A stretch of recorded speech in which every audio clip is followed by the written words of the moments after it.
Hello students, BSc part third के इन videos की श्रृंखला में आज हम क्वांटम यांत्रिकी के तरंग फलन पर परिसीमा एवं सातत्य प्रतिबंध तथा एक विमीय बॉक्स में कण की गति का वर्णन आज हम पढ़ेंगे।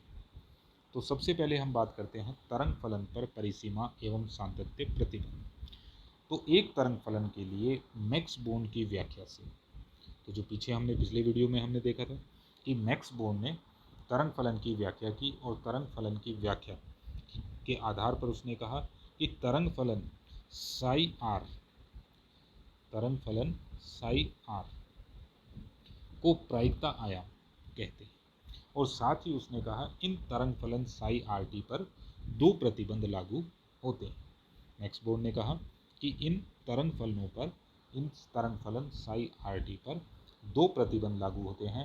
पहला प्रतिबंध जो है वह साई आर का, ये जो साई आर है का समष्टि के किसी एक स्थान पर एक ही मान होना चाहिए।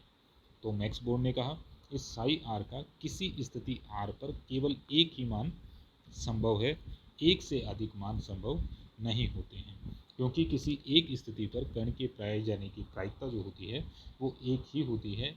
अगर साई आर के एक से अधिक मान है तो वह प्रायिकता को एक से अधिक मान होते हैं तो वह उस प्रायिकता को जस्टिफाई नहीं कर पाते। ठीक है, तो प्रायिकता का एक स्थिति पर एक ही मान होता है, इसलिए जो तरंग फलन साई आर है इसका भी एक स्थिति पर एक ही मान होगा। साथ ही साई आर परिमित होना चाहिए। साई आर यदि अपरिमित है या इनफाइनाइट है तो उस कंडीशन में जो प्रायिकता है उसका मान भी अनंत प्राप्त होता है, जो कि संभव नहीं है क्योंकि प्रायिकता का अधिकतम मान एक ही होता है।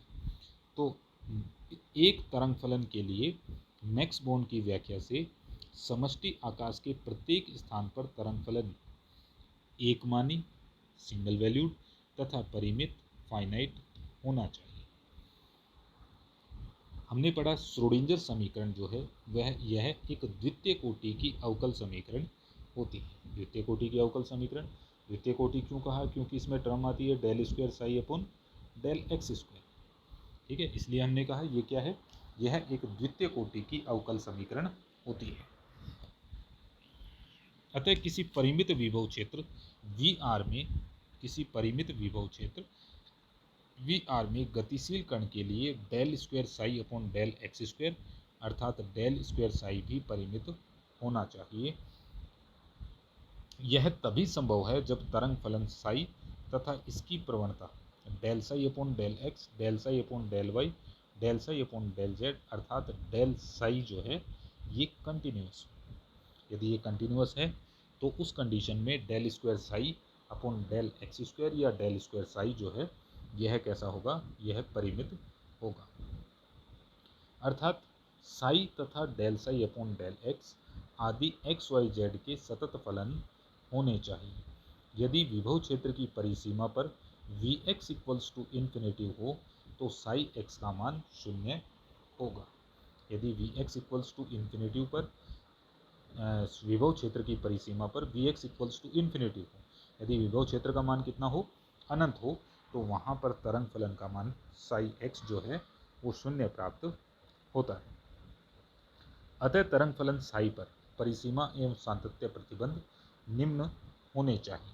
नंबर एक, साई परिमित होना चाहिए, psi should be finite. Psi एक मानी होना चाहिए, psi should be single value. Psi सतत फलन होना चाहिए, psi should be continuous function and del psi upon del X, del psi upon del Y, del psi upon del Z भी सतत होने चाहिए। यानी इनके जो फर्स्ट डेरिवेटिव हैं ये भी कैसे होने चाहिए, ये कंटिन्यूअस होने चाहिए। अब हमने कुछ तरंग फलन जो हैं ये हमने यहाँ चित्र में प्रदर्शित किए हैं। तो पहले हम बात करते हैं ए, बी और सी।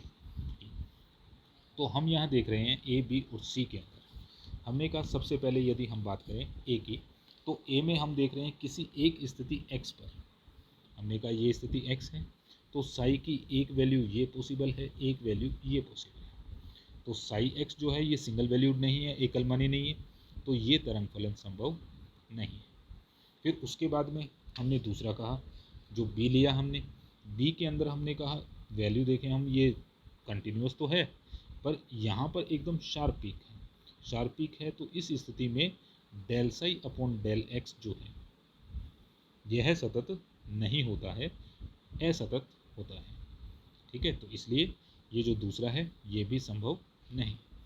तीसरी वैल्यू सी जो हमने लिया, सी के अंदर हम कह रहे हैं कि यहाँ से ये चला और फिर इनफाइनाइट की ओर अग्रसर हो गया, फिर इनफाइनाइट से कम की ओर, तो साई जो है यहाँ कितना है, इन्फिनेटिव है, तो हमने कहा साई जो है वो परिमित होना चाहिए, इनफाइनाइट इज़ नॉट पॉसिबल, तो ये भी तरंग फलन नहीं हो सकता। अब हम आगे चले डी के अंदर, डी के अंदर हम देख रहे हैं ये आया फलन और फिर ये टू ब्रेक होकर ये आ गया, तो साई जो है ये क्या है, सतत नहीं है, कंटिन्यूस नहीं है। इसमें हम बात करें तो ये क्या हो गया, ये सिंगल वैल्यूड नहीं है, ये ई के अंदर ई जो है इसमें ई में साई कुछ स्थानों पर बहुमानी है, तो एक पर्टिकुलर एक्स के लिए देखिए इसका ये मान आ गया, ये हो गई और ये हो गई, तो सिंगल वैल्यूड नहीं है। और इसके अंदर साई क्या है, एफ में साई इज़ इन्फिनिटी। ठीक है, तो साई जो है वो एक्स अनंत है, तो इसलिए ये भी संभव नहीं। अब हम बात करते हैं एक विमीय बॉक्स में कण की गति, एक विमीय बॉक्स में कण की गति। तो एक विमीय box particle in one dimensional box, तो चित्र में हमने क्या किया है, एक विमीय बॉक्स प्रदर्शित किया है। तो हमने कहा माना एक m द्रव्यमान का एक कण एक विमा में x अक्ष के अनुदिश गति कर रहा है, एक विमीय गति है इसलिए हमने कहा x अक्ष के अनुदिश गति कर रहा है। तो कण की गति एक विमीय विभव बॉक्स में सीमित है, अर्थात कण x की गति x इक्वल्स टू 0 तथा x इक्वल्स टू a के मध्य ही संभव है, तथा x इक्वल्स टू 0 तथा x इक्वल्स टू a पर विभव दीवारें हैं, अर्थात v इक्वल्स टू इन्फिनिटी, तथा x 0 से a के मध्य है, जब x 0 से a के मध्य है तो v इक्वल्स टू 0 है। इसको हमने चित्र में भी दिखाया है और इसे हमने गणितीय रूप से भी इसको प्रदर्शित करेंगे। तो सबसे पहले हम करें, यहाँ देखिए x इक्वल्स टू 0, इसको थोड़ा सा, ये है x इक्वल्स टू 0 और x इक्वल्स टू a, इन पर विभव प्राचीर हैं, विभव दीवारें हैं। हमने कहा x इक्वल्स टू 0 पर विभव इन्फिनेटिव है और x इक्वल्स टू a पर भी विभव क्या है, इन्फिनेटिव। अब हम नीचे चले तो हमने कहा x जब 0 से छोटा है ये वाला रीजन, और जब 0 के बराबर है ये वाला रीजन, इस रीजन पर Vx इक्वल्स टू इन्फिनेटिव है। जब x a से बड़ा है, a से बड़ा इस रीजन में, और जब a के बराबर है ये वाले रीजन, तो इस रीजन में भी Vx इक्वल्स टू इन्फिनेटिव है। यह अभी हमने चित्र में दिखाया था। जब x की वैल्यू 0 और a के मध्य है, 0 से a के मध्य है, तो उस स्थिति में Vx इक्वल्स टू इन्फिनेटिव है, अर्थात विभव का मान कितना है, 0। जब विभव 0 है तो हम कहेंगे f equals to minus D V upon D X. ठीक है, v इक्वल्स टू 0 रखते ही f जो है ये कितना आ जाएगा, ये 0 आ जाएगा, अर्थात इस स्थिति में कौन से क्षेत्र में, 0 से a के बीच में कण पर कोई बल काम नहीं कर रहा, तो इस क्षेत्र में कण जो है एक स्वतंत्र कण की भांति गति करता है। लेकिन जब कण x इक्वल्स टू 0 और x इक्वल्स टू a पर पहुंचता है तब v इक्वल्स टू इन्फिनेटिव के कारण उस पर गति के विपरीत दिशा में एक बल लगता है। तो बल कहाँ से लगता है, बल लगता है f equals to minus D V upon D X equals to minus infinity से। ठीक है, माइनस साइन के कारण कण की गति की दिशा जो है ये परिवर्तित हो जाती है। तो हमने लिखा जिसके कारण गति की दिशा क्या हो जाती है, बदल जाती है। तो हमने कहा जैसे ही कण है, ये हमारा कण है जिसका द्रव्यमान कितना है, ये m है, ये जैसे ही इस दीवार की ओर जाता है तो इसकी गति की विपरीत दिशा में, गति यूँ कर रहा है तो इस दिशा में इसके ऊपर एक बल लगता है। इस बल के कारण कण जो है ये दीवार से प्रतिकर्षित होकर और वापस इसी क्षेत्र में आ जाता है। जब कण इधर चलता है तो इस तरफ बल लगता है अपोजिट डायरेक्शन में, तो कण इस तरफ गति करने लगता है। अतः क्षेत्रों x इज लेस देन 0 और इक्वल टू 0 तथा x इज ग्रेटर देन ए और इक्वल्स टू ए के लिए v इक्वल्स टू इन्फिनिटिव है, अतः इन क्षेत्रों में कण का अस्तित्व नहीं हो सकता, अर्थात कण के तरंग फलन साई एक्स का मान बॉक्स के बाहर शून्य होना चाहिए और कण की गति 0 से a के मध्य ही रहती है। तो हमने कहा था जब विभव इन्फिनिटिव होता है तो उस कंडीशन में तरंग फलन का मान कितना होता है, ये शून्य के बराबर होता है। जब x is greater than a और x इज लेस देन 0 हो तो उस स्थिति में साई x का मान कितना हो गया, ये 0। चूंकि विभव v समय पर निर्भर नहीं करता, अतः काल अनाश्रित श्रोडिंगर समीकरण से, तो हमने कौन सी ली है, काल अनाश्रित श्रोडिंगर समीकरण ली है। तो काल अनाश्रित श्रोडिंगर समीकरण में हम देखते हैं कि यहाँ पर एक टर्म और होती है v साई, ठीक है। तो चूंकि क्षेत्र 0 से a के बीच में v इक्वल्स टू 0 है, v इक्वल्स टू 0 है, तो ये टर्म 0 हो जाएगी, तो इसलिए हमने यहाँ इक्वेशन में शो नहीं की है। तो ये हो गई minus H cross square upon 2m D square psi X upon D X square equals to E psi X, जहाँ ई क्या है, ये है कण की कुल ऊर्जा है। इस समीकरण को हल कर कण की एक विमीय बॉक्स में संभव ऊर्जा के मान तथा संगत आइगन फलन प्राप्त किए जा सकते हैं।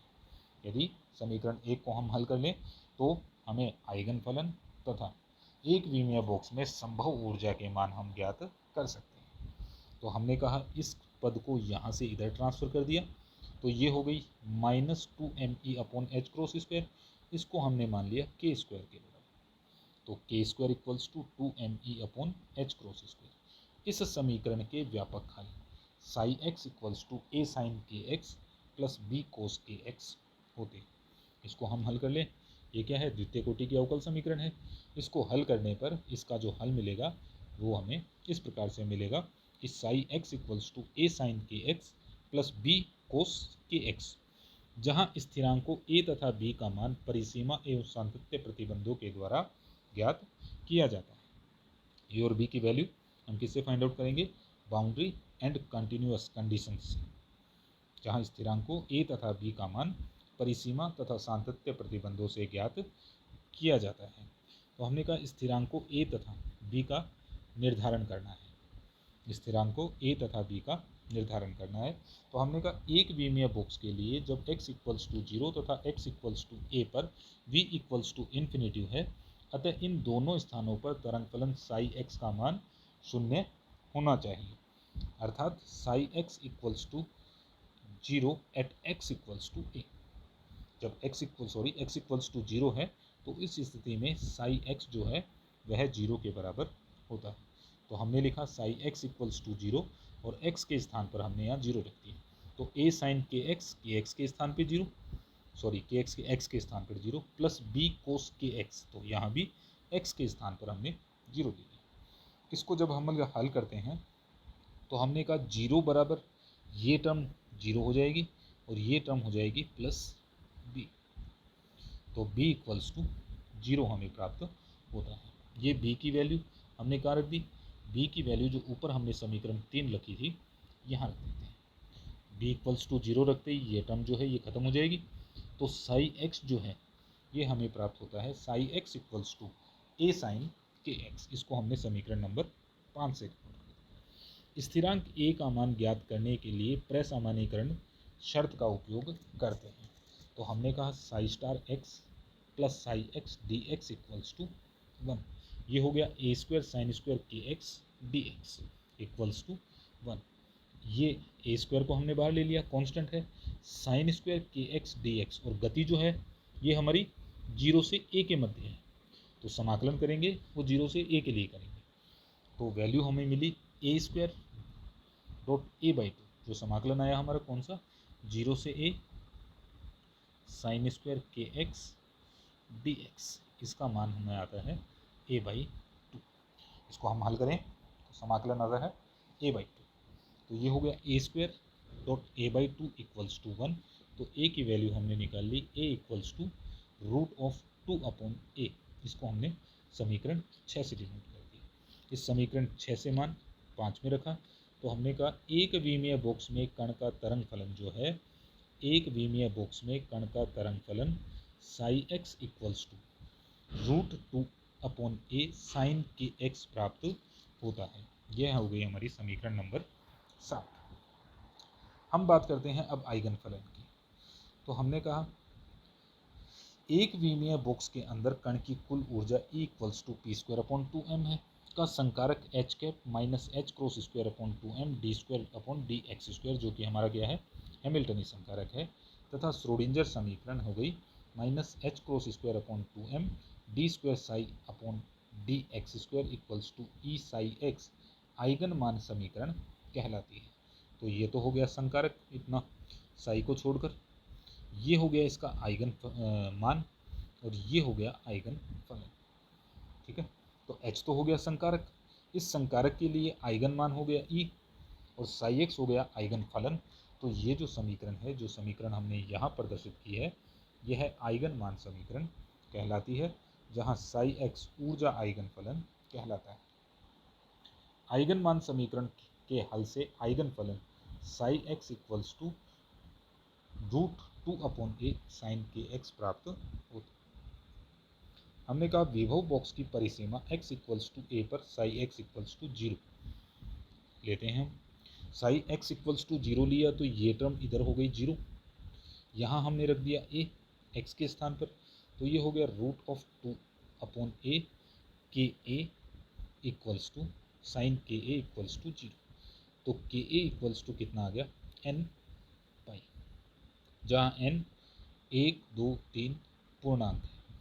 तो हमने तरंग फलन लिख लिया psi n x = √2/a sine n pi x/a, जहाँ n 1 2 3 एंड सो ऑन पूर्णांक है, और a क्या है, a विभव बॉक्स की चौड़ाई है। तो हमने कहा चित्र में, अब जो तरंग फलन हमने साई n लिया है, इस साई n को हम चित्र में प्रदर्शित करेंगे।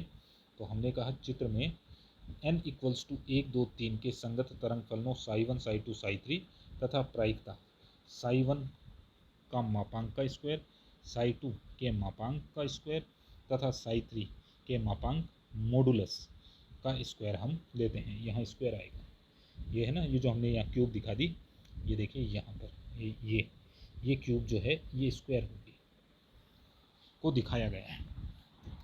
तो चित्र से स्पष्ट है कि, तो एक बार हम चित्र देख लेते हैं। ये देखिए चित्र, तो हमने कहा ये चित्र है हमारा। तो हमने कहा चित्र से स्पष्ट है कि हमेशा जो बॉक्स की दीवारों पर निस्पंद प्राप्त होते हैं, निस्पंद मतलब जब इसकी तरंग फलन का मान कितना हो, 0 हो। तो हमने पहले भी बात की थी कि जब कण जो है ये जैसे ही दीवार के पास पहुंचता है तो स्थितिज ऊर्जा इन्फिनेटिव होने के कारण इस पर एक बल कार्य करता है, जिसके कारण यह विपरीत दिशा में गति प्रारंभ कर देता है। तो यह दीवारों पर कभी भी नहीं पहुंचता, इसलिए दीवारों पर हमेशा साई का मान कितना होगा, 0 होगा। तो इसलिए हमने कहा है दीवारों पर हमेशा क्या बनेंगे, दीवारों पर हमेशा निस्पंद बनते हैं। ये नीचे हमने यहाँ भी दिखाया है, तीसरे में भी, तो दीवारों में क्या बन रहे हैं, ये निस्पंद बन रहे हैं। ठीक है, साथ में दीवारों तक पहुंचता नहीं है। तो प्रायिकता जो है दीवारों पर, देखिए दीवारों पर यहाँ भी 0 है, यहाँ भी 0 है, इसमें भी 0 है, और नीचे वाले में 0 है, यहाँ भी 0, यहाँ भी 0 और यहाँ भी 0। जब कण दीवारों तक नहीं पहुँचता तो दीवारों पर कण के पाए जाने की प्रायिकता जो होती है वह कितनी होती है, 0 होती है। तो प्रायिकता भी 0 आ गई और तरंग फलन भी कितना है, 0। अब हमने कहा क्षेत्र 0 से a के मध्य निस्पंदों की संख्या n-1 होती है। तो चित्र ये है हमारा। तो हमने कहा निस्पंद कितने हैं, n-1। तो सबसे पहले n = 1 रखें, तो 1 - 1 0, तो बीच में हमारे पास कोई निस्पंद नहीं है। दूसरी बात करते हैं दूसरे के लिए, 2 - 1 = 1, तो एक निस्पंद ये रहा। 3 के लिए बात करें, 3 - 1 = 2, तो 2 निस्पंद हो गए, एक ये हो गया, एक ये हो गया। ठीक है, अब हम आगे चले। हमने कहा एक विमीय बॉक्स में गतिशील कण के सहचरी द्रव्य तरंग की तरंग दैर्ध्य लैम्डा = 2π/k = 2πn/a। k की वैल्यू हमने ऊपर निकाली थी, ये कहाँ पर, ये यहाँ पर। k = कितना हो गया, n/a। ये k की वैल्यू हमने यहाँ रख दी, हल किया तो ये आ गया 2a/n। ठीक है, तो सबसे पहले 2a अपॉन n। तो लैम्डा किसके बराबर आ गया, lambda equals to 2a upon n। n equals to 1 रखते हैं तो a इक्वल्स टू हो जाता है लैम्डा बाई 2।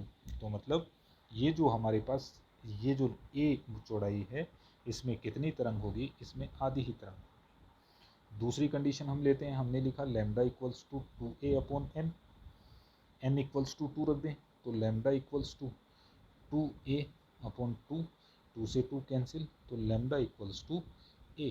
जब n इक्वल्स टू 2 है तो लैम्डा इक्वल्स टू a के बराबर है, अर्थात n इक्वल्स टू 2 के लिए एक में पूरी एक तरंग होगी। इसी प्रकार इसको हल करें तो n इक्वल्स टू के लिए हो जाएगी 3 लैम्डा बाई 2, मतलब a मोड चौड़ाई में 1.5 तरंग जो होगी 1.5 तरंग जो है वो मौजूद होगी।